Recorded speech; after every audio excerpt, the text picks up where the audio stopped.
it's Selena from Niche, and today I'm here with Imogen, also known as Imi Studios. We are filming for the Made in Heaven series, and this is the fashion edition. You can really pinpoint what it is about. Question 1, what was your journey into the fashion industry like? I definitely didn't take the traditional, conventional route into the fashion industry. I've always been like a very stubborn, single-minded person, and I wanted to go to Central St. Martin's from like the age of 10. And I applied, got rejected. So I got into other courses, but I was like, nah, I don't want to go anywhere else. Like it's St. Martin's or nothing. I did a 1-year course so that I could reapply again, got rejected again. Then started interning in the industry to reapply again, got rejected again. But on my 3rd rejection, I actually got it the day before I was doing a show at New York Fashion Week when I was 19. So I was like, you know what, I think I'm just gonna start like working in the industry, like building up experience that way. So yeah, I interned at Richard Quinn, and then in lockdown, that's when I just started my brand. By like at first I was hand making everything to order. And we just grew from there really. I started it in my parents' hallway. Really? And that is so amazing. I think it's important for people to know that like there's not one correct route to get into the industry. Like you can actually like get in like via other avenues. You don't necessarily have to know people. I always say that like utilize social media. Like it's a free platform. That's like a lot of the ways that I managed to actually get internships and stuff like that was just like posting stuff on social media, like cold emailing, reaching out to people, all that. And yeah, there's more than one route to get into this industry. It's not easy, but it's possible. It's possible. If I wanted to be a fashion designer, what 3 things would you warn me about in the industry from your experience? Well, 1, this is relevant to any business, I guess, but I would say no matter what you do, always make sure you've got a contract in place. We're working with a manufacturer this year. We've done 1 drop with them and it's gone completely fine. And their company actually went bust before our 2nd product drop with them, and it doesn't actually exist because it went bankrupt and all the accounts got liquidated and we lost loads of money. So just like keep your wits about you in terms of like legal stuff. That's number 1. So, I mean, if you want to be a fashion designer, I guess like it goes without saying it's just going to be a lot of work. If like you're willing to put in that work, then like you'll love it. If maybe that's not for you, then like that's equally completely fine, but it might just like not be for you.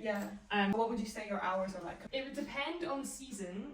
So last year I went through a period where I was working minimum 17-hour days for 3 months straight with no break, didn't see my boyfriend, didn't see any of my friends, like didn't see this another human being for months and months and months, and I was like, I was struggling, I won't lie. No, I can imagine. It was not easy, but it's because the orders were coming in and I didn't want to have to shop my website because I was like, I need this money so that I can scale, like I want this so badly. I was like, I'm just gonna have to suck it up and just like keep going. So yeah, it was a lot of coffee, a lot of hallucinating at the sewing machine. Last thing I'd warn you about is probably that big brands are gonna rip off your designs most likely, or Amazon, AliExpress, those kind of companies. There's not a lot you can do, sadly. Like it is really. I actually ordered one of the dresses because I was so intrigued because they were selling it at like the price that my materials cost for the dress.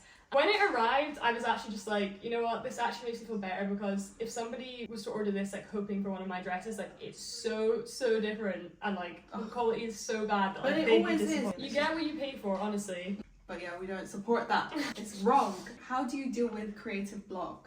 It's such a real thing, and if there's stuff going on that's making me feel stressed, like in terms of business, then that affects my brain, and then I can't think of like creative ideas because like I've got anxiety with this section of the brand, and therefore I can't. I've got creative block with like the more creative section of the brand, and the whole thing is like it's really hard to push through. Meditate, try like a chilled mind, and just like don't panic because the ideas will come. That's what I found, but. Yeah, sometimes you just have to wait a bit. And what usually happens with me is I definitely experience that. I'll get a big creative block, and then as soon as I think of the first idea, then I'm like, oh, I just thought of another one. And then it starts like moving, and then I'm completely fine. Back. Yeah. What is your price range? Products range from £30 to £300, but our average price point is about £80. I don't know why I thought it was higher. Well, honestly, I would love to increase my price point, but I just feel like everyone has such... And it's no one's fault, but like people do have such a warped perspective of what clothing actually costs now,